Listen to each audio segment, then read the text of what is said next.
What's up, Packer fans? So the Packers started their day. What we are at 12, I think, of training camp. It was a nice day after they had the rain and overcast of Monday, which to me was one of the most fun days of training camp so far. It was really a one-on-one and team-oriented practice with the weather conditions and all that. It was really exciting to see, but today was different. It was nice out in Green Bay.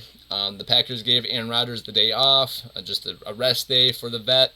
Randy Ramsey was out with an ankle injury. Dante Vaughn was out with a hamstring issue. And Steve Wirtle was back after limping off the field, but he has since been cut, which I was super excited to hear. I thought he was gone already. They must have brought him back in, or maybe he never left. I swear I saw a report where he was gone already, but he wasn't gone. He was snapping, and now he was hurt on Monday, but he was back today, but he's been cut since I since I saw the practice and was able to make this video. So kind of funny. I thought he was gone. He was actually here, and now he's back gone when I thought he was here. So pretty cool to have him not be in the building. No offense to him, nothing against him personally. I just don't want him to be our long snapper this season. That is all. Jack Coco, I'm not sure if he's much better, but the Packers did bring in a list of guys who can play long, or who can long snap, but we will see what they do at that position. Ty Summers returned to practice today as well, which is exciting to see. And then, Mercedes Lewis was back after he had a day off, and and then we had guys outside rehabbing, like David Bakhtiari was out there rehabbing. Christian Watson was out there doing some side-to-side work. That was really impressive on his knee, and then some explosive sprinting.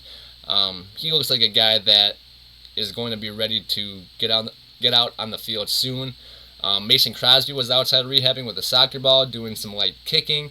He was, just trying to get in the motion. I think he notices the struggles the Packers have had with their kicker, Gabe Burchich.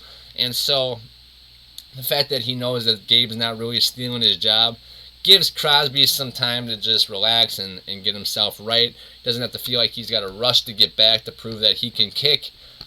There's no pressure on Crosby at this point, and I think that's really going to benefit him to heal and get healthy. Full list of did not practice today is Randy Ramsey, the outside linebacker, who's kind of on the bubble, and he needs to be out there. Jonathan Garvin's been coming on a lot, and Tipa's coming on a lot, and the guy Ladarius Hamilton has been coming on a lot when it comes to that outside linebacker spot. Randy Ramsey kind of had an inside line at being old linebacker 3, but it looks like he's just not out on the field enough to really solidify that position. Dante Vaughn, cornerback, Enos Gaines, Darnell Savage with that hamstring and just being cautious with him. Obviously, David Bakhtiari coming back from the knee. Cyrus Mitchell, who at the same time they let go of Steve Wirtle, they let go of Cyrus Mitchell on an injury designation, which I like the 6'5" guy out of the USFL, but he had a long shot to make the team. He would have really had to have stepped up and show he can be that guy. He had a long shot. So then Christian Watson, who, like I said, is rehabbing. Elkin Jenkins, who was looking really good. He's really looking like he's going to be ready to go week 1. I don't think David Bakhtiari will be ready to go week 1, but Elkin Jenkins should be. He's putting a lot of pressure on that left knee. He's really able to cut and move, and I think he will be ready to go. Kylan Hill, running back, who tore his ACL in the same game as Robert Tonyan last year against the Arizona Cardinals, a game that the Packers won because of that Douglas interception at the end. But we did lose both Kylan Hill and Robert Tonyan in that game, and both of them are rehabbing, and they look like... Don't think they'll be ready week 1, but they look like they should be ready early on in the season. If we got all 4 of those guys back, Jenkins, Hill, Tonyan, and Bakhtiari, by week 4, that would be huge for the Packers making that run. We go from basically having the top 20 offensive line to a top 5 offensive line, and top 20 might be modest because with the 5 guys that they have starting, John Meyer Jr., Josh Myers, Jake Hansen, and Royce Newman. All guys that, besides Josh Myers, the center, all guys who pretty much were no-namers or undrafted and I know, it's if you put Bakhtiari and you put Elkin Jenkins in there, it looks a lot different. And then you got Elkin Jenkins, and then, you could you got Bakhtiari, then you have Elkin Jenkins, then you have Josh Myers, and then you could either just figure out their right side, or you could put Jenkins on the right tackle, and then have Bakhtiari and Jenkins as your bookends, and then fill in your guards. Whatever they decide to do, having those two guys back would be huge for anything the Packers are trying to do on offense. I don't like Royce Newman out there at right tackle. Seems like he's been doing a formidable job. Jake Hansen's kind of a guy that just jumped up on the screen out of nowhere. He wasn't really working with the ones last year. He never really played any starting snaps, but he's a guy that's come in pretty much day one of training camp at that right guard spot and not relinquished it once whatsoever. Even with guys like Zach Tom, who I think are good, the rookie, and Sean Ryan, who I think is good, also a rookie, kind of knocking on that door for that spot. That's kind of their, at least Sean Ryan, that's his spot, that right guard spot. Tom, he's more of a tackle center, but he can be rotated throughout the offensive line. But either way, for a guy like Jake Hansen to kind of take that spot and not give it up, is huge. If Royce Newman can play right tackle, that'll be huge. I know that there's just a lot of communication issues up front so far. That defensive front seven is fierce, fast, and ferocious. I guarantee that the offensive line is struggling because of how good that defensive line is. A lot has to do with just communication issues, but a lot has to do with the talent up front of those guys. But we need to figure it out. We need to get these guys situated. I think Gash does an okay job at left tackle. That's pretty much the premier position, obviously. That's why they get paid the big bucks.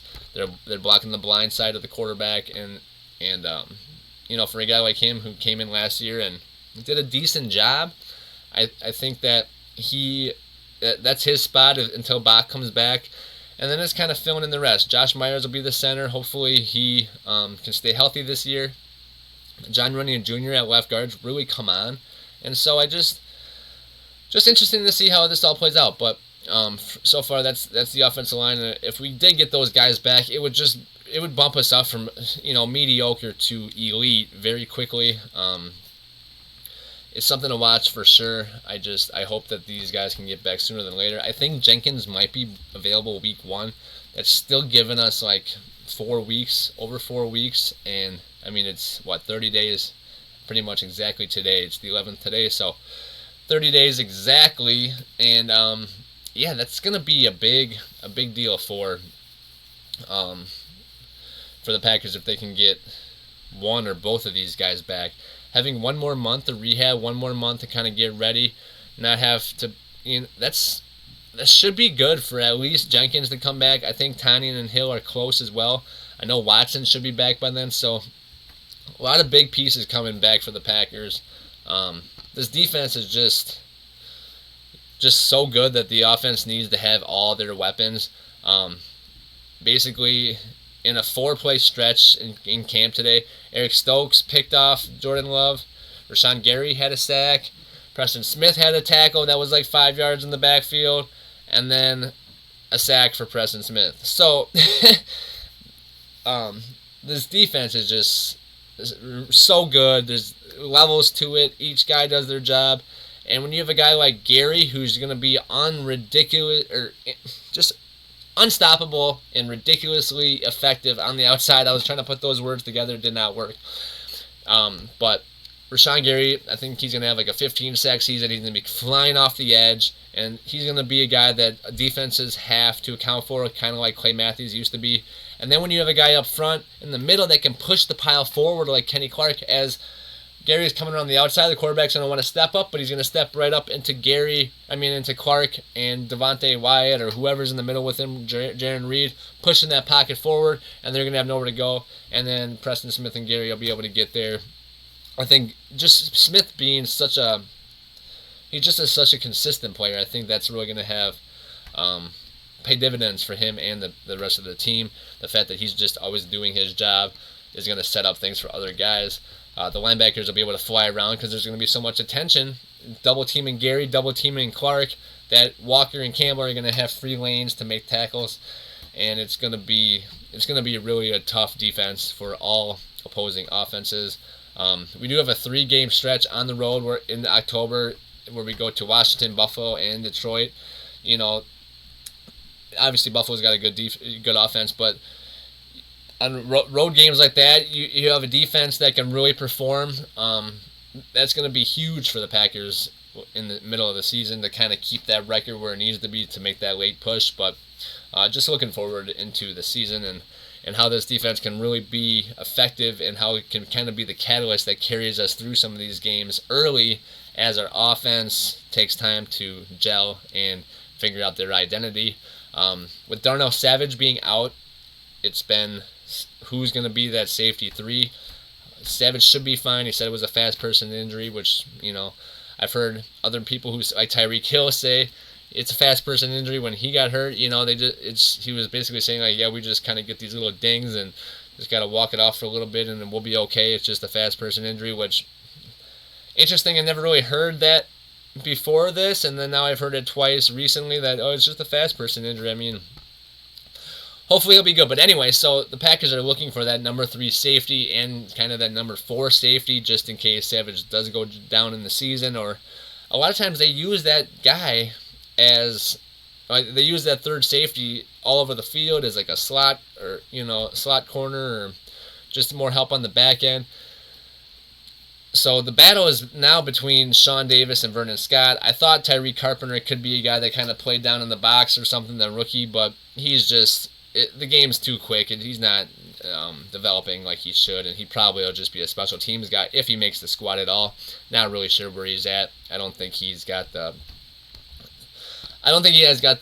desire or the really the talent to be a cover corner or a cover safety, and if he's down in the box as a linebacker, you know, he's kind of going to be he'd be something that we'd have to worry about on defense if he was out there. So the guys that I do watch or look for are Sean Davis, who's been getting first team reps, and Vernon Scott, who's also been getting first team reps. Both guys are holdovers from last year. Both guys did play a little bit. Sean Davis was with the Colts. He's got a super long dread, so he's kind of noticeable out on the field. And then Vernon Scott's just kind of a more of a rangy player. Davis is a little bit shorter and stockier, but both guys, I mean, Davis is a hard hitter, but both guys can tackle. Both guys can make plays on the back end. And, they've been splitting reps with the ones alongside Adrian Amos, trying to figure out who's going to be that guy that is that safety number 3. For me, I didn't really like Scott, so I prefer Sean Davis. But if Scott wins the job, then you can't take that from him. I prefer to see Sean Davis back there if it's between those two guys. But we'll see how it all kind of formulates. I know the Packers brought in some other safeties, and they have some other ideas back there. But it's going to be one of these two guys pretty much for sure, unless something happens in these preseason games where guys come out and they really show that they belong. So on the offensive side of the ball, though, offensive line's been struggling. You know, there's been some plays where there's good blocks by different offensive linemen where A.J. Dillon and Aaron Jones are looking really good. Josh Myers had a great block on the outside to spring Jones for a big run. Josh Myers, big athletic kid that just, he's got speed, and he got hurt last year, and he kind of, it was his rookie year for a center, a position where you have to call protection and all those things and have a relationship with the quarterback, and you have to be on the same page and all that stuff. So he's a smart kid. He went to Ohio State. He can figure all that stuff out. I think it just came up really quick last year, and now he's kind of been able to take that time under his belt, and now we're starting to see him transform into this really solid young center. After we lost Corey Linsley, who the Chargers paid a boatload of money to, I was kind of worried about what we would do for center. We missed out on Creed Humphrey, who we could have drafted last year, who's the Chiefs got and ended up being a superstar center now. But Josh Myers, I thought, was better than him coming out, and I think he can be just as good. So we just got to see that development happen. It'll be interesting to see how he plays this year for sure. Obviously, it'd be a lot easier if he had Alkin Jenkins and David Bakhtiari on the line with him. But until then, he's got to show what he can do with or without them. So let's see.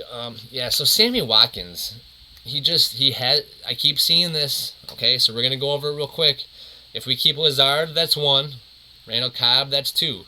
The 3 rookies, that's 5. So that's Samari Torre, Christian Watson, and Romeo Doubs. That's 5 already. So then you got Amari Rodgers, the holdover from last year. That's 6.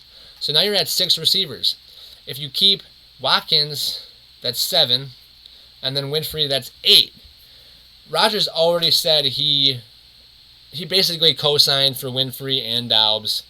He said 88 and 87, which means I'm thinking this won't be a Jay Kumro situation from last year. They're going to keep Winfrey if he continues to show out in practice and Rodgers continues to support him.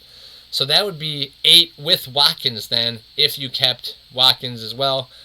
Watkins has not really stepped up, has not really showed out, has not really been dominant receiver number 1, has not really done a whole lot. He's had a slow start to camp, hasn't given up the Packers a spark when it comes to pretty much anything.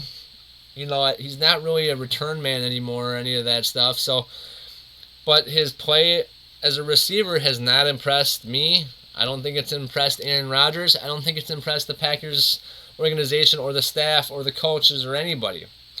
So for the Packers to keep 8 receivers, which I think they will not do, it used to be 5 pretty much, and then maybe a kick returner. I guess Rigo Gafford went to corner, but he kind of had an inside track to make the team, but I haven't seen much of him as late. But so for the Packers to keep Watkins, that would be 8, and I do not see them keeping 8. 7 even seems like a lot. If they kept Winfrey, but they could cut Watkins and throw Winfrey back on the practice squad and only have 6 and hope that no one comes to steal Winfrey. But I think that the Packers they've had Winfrey on the practice squad. They've had him in the system for a few years now. He knows what's going on. He has a relationship with Rodgers. He has a relationship with the fans and the staff and all that. We all know him. He's kind of that training camp Hall of Famer and all that people joke about. But for Watkins, he's just a guy that's not going to be here next year if he has a great year, because he'll go get paid, and he won't be here if he sucks because we'll cut him and no one will want him. So either way, it's a lose-lose for the Packers. The fact that he hasn't brought that spark to the team like they thought he might, and the fact that these rookie receivers have stepped up so quickly, there's no need for Watkins. There's no use for Watkins. He doesn't really have a role on this team. And for them to cut ties with him now will save him a little bit of money. And I don't see Watkins being on the Packers roster when final cuts happen. Next week, I think they have to go down to from 90 to 85, and then the cuts really start coming. So it'll be interesting to see what the Packers do at wide receiver. Again, 8's way too many. I think we'd be more at around 6 or 7. But we also have to keep more offensive linemen this year because of the injuries with Bakhtiari and Jenkins. Offensive linemen, though, I think are guys that you could throw on the practice squad and wouldn't be plucked off. A guy like Winfrey, I think, might get taken off just because he has been around the league for preseason games, and people have film on him, and I'm sure there's other teams watching him. If the Packers ever did put him back on the practice squad, maybe they'd come grab him. Just a guy that I wouldn't want to mess with when it comes to that. So it'll be really interesting to see how the Packers go about what they do when they keep, or which guys and what positions they keep, what number of players at, and who they keep, and why they keep them. So Jordan Love's been playing great. He's been, today he had a few more big ones. He hit Aaron Jones for a big touchdown about 9 yards out. Jones had a nice route, but it was a great throw. With pressure in his face, he's been making the right read. And it's all about just making the correct decision. Sometimes it's take the sack. Sometimes it's throw it away. Sometimes it's gun it to the guy that's open. it's all about just trying to sustain a drive long enough to score. And you see Rodgers all the time. He led the league in throwaways. He takes all these sacks that you're just like, ugh. But he's also not turning the ball over. He's not setting the defense up in poor position. He's not, kind of giving the offense, putting the offense behind schedule early on. It's a lot of just take what you can get, and then go for the big shot when it's open type of stuff. So we will see how Love kind of does this game. I'm super excited to see him start. LaFleur said he will be the starter this week. The Packers will have to figure out what they're going to do at running back and then go from there. But it's awesome to see that all these guys are really starting to make plays. Pretty much everybody in camp so far has had some kind of flash play, and there's nothing really surrounding camp where it's like, oh, this guy's really struggling, or, like we hear Daniel Jones struggling, we hear Trey Lance struggling, but there's not a lot of like, oh, this guy's having issues. The rookies aren't dropping a lot of passes. The quarterbacks aren't, really inaccurate. There's a lot of good things coming out of camp. So we only signed like maybe a few free agents, but the biggest name of free agents we signed was Jarran Reed. Jarran Reed played for Alabama. He got drafted by the Seahawks. He played for the Chiefs last year.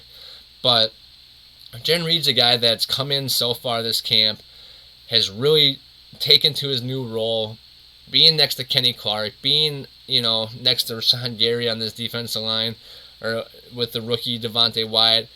Jarran Reed realizes that he's in a position where he's not going to have double teams. He's going to go up against one guy one-on-one, and if he can beat his guy, he can have a huge role in his defense.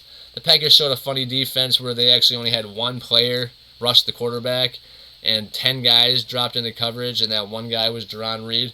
So he did not beat the offensive line, but he's played really effectively. He's been really efficient, stopping the run, stuffing the run gaps, just being kind of a veteran presence out there for some of these young guys, and just really taking on the role of being that guy next to Kenny Clark, which I think with Kenny Clark as the one, Jarran Reed and Lowry and Wyatt kind of rotating out, it's definitely going to be a pretty good defensive line.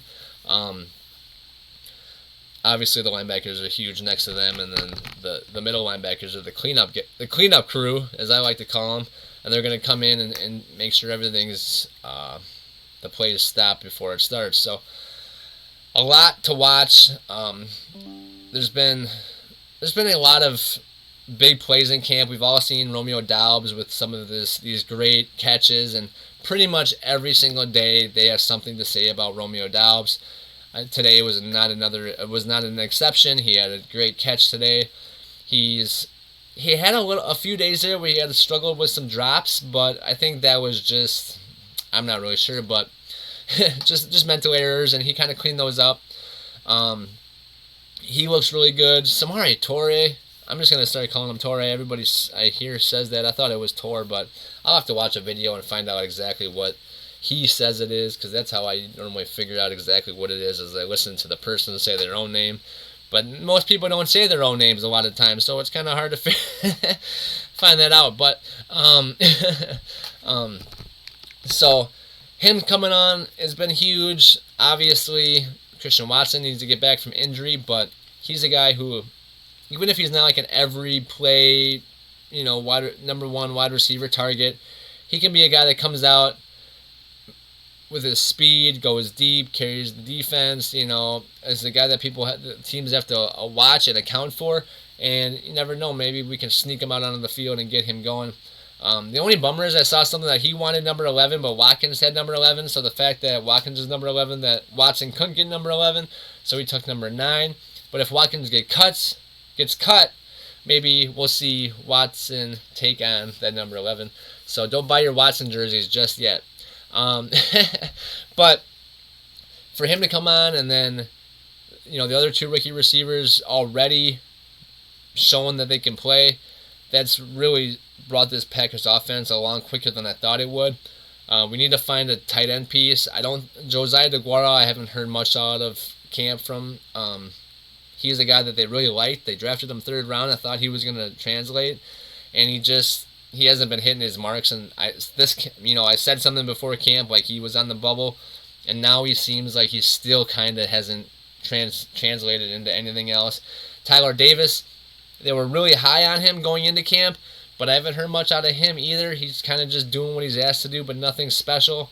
Mercedes Lewis is always just going to be big dog. He's blocker, not really a pass guy, but he's like having another left tackle out there. So he's a lock, but who's going to be the pass receiving tight ends? Robert Tonyan is coming off the ACL. He might take a little while. We had Dominic Daphne last year, who was kind of that fullback H-back, but he actually looks like he thinned out a lot. A lot more fluid, a lot quicker. Just he was kind of a lot bigger back then. I remember him in Madden like 2 years ago. He was huge, and I'm like, this guy's like 260. Now he's definitely thinned out.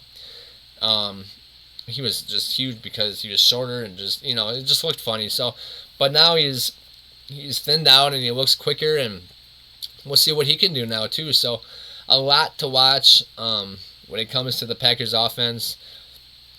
Defense is pretty much set. There's a few positions where they have to check and see, who's going to be outside linebacker 3 and 4, who's maybe going to be, that middle linebacker 4 when it comes to special teams. Is it going to be Isaiah McDuffie or Ty Summers? And then safety 3, safety 4, who's kind of going to be that guy that could play that slot corner, or the safety if Savage plays that slot corner or whatever. So it's going to be interesting to see. The defense is just close to being all picked together. There's obviously you got most of your defensive line set. You got a lot of your linebackers set, a lot of your corners and secondary set. You just have to plug in a few pieces. The offense is where all the question marks are. That's where most of the injuries lie, or with pretty much all the injuries lie. Colin Hill, the running back. Watson's out with the leg or the knee. Jenkins and Bach, offensive line. It's just pretty much all. I got stung by a bee yesterday, so it still hurts. Sorry, but I haven't been stung in like 20 years, and I've been stung like 4 times in the last week. But it's just because of the work I've been doing. But anyway, so having these guys all hurt just makes it so tough to kind of visualize what the roster is going to look like, who's going to be where, what number of players you can keep for each position. Obviously, quarterback's going to be only 2. Danny Etling will be on the practice squad, but you'll have Jordan Love and Aaron Rodgers, so that makes that easy. You got only 2. They used to have 3 with Tim Boyle and Love, so that helps just having 2 on the roster. But then running back, do you keep Hill and Patrick Taylor, even though they're both hurt, with Tyler Goodson, and then have another guy? So now you're at like 5 or 6 running backs. You can't have that many. So you're gonna have Jones and Dillon. You gotta have a guy healthy, Tyler Goodson, and then maybe have a guy in the practice squad. Can't have all these guys injured.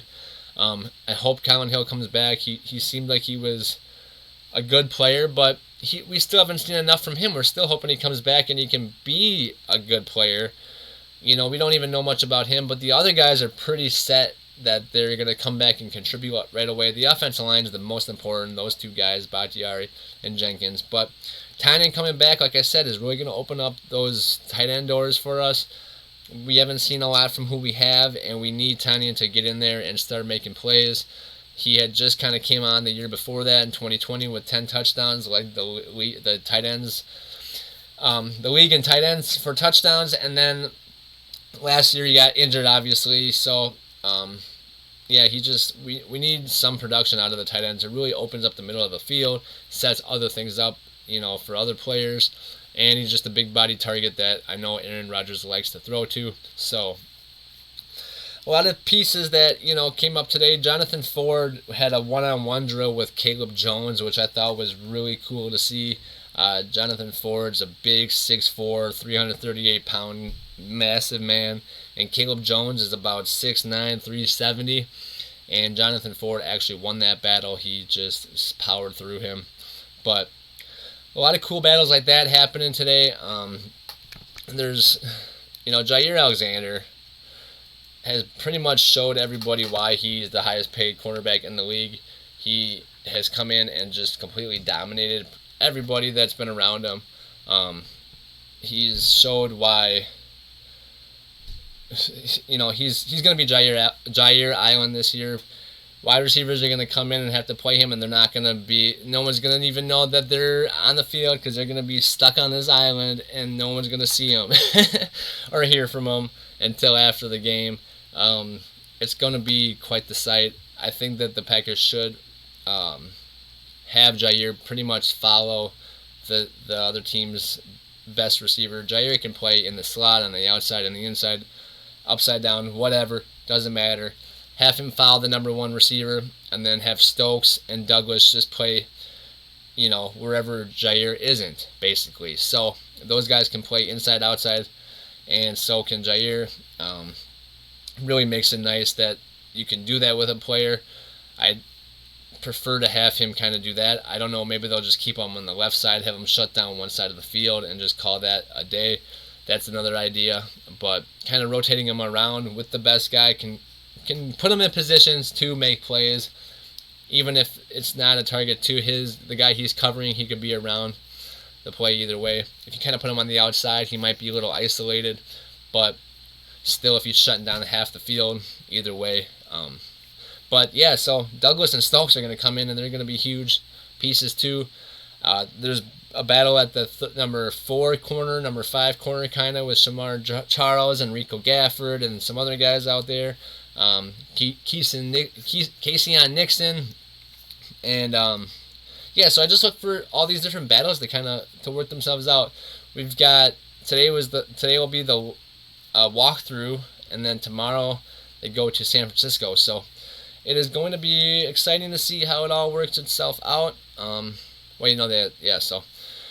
San Francisco on Friday. Yeah, so so they'll go to play the 49ers, who I think are going to start Trey Lance, but we will see what they do. So far, camp's been awesome. No major injuries, knock on wood, all the time, no matter what. And I'm not superstitious, but if I don't knock on the wood and somebody gets hurt, then somebody will be like, you didn't knock on wood, so I just cover my butt, even though I'm not the superstitious one. It's other people are the superstitious ones. I don't think I have that much effect on anything. So, I look forward to seeing what Love has to do, continue to develop, figure out how these rookie receivers kind of fit into this offense, and then see how this defense translates when it actually plays against real competition. It's going to be super exciting to see this whole team as a whole, obviously we won't see Rodgers for another month, but at least Packers football is back. Football is back in general, and I don't think there's a Sunday until February where we won't have some kind of football. So, all right, guys, peace out. I'll see you in the next one, and go Packers!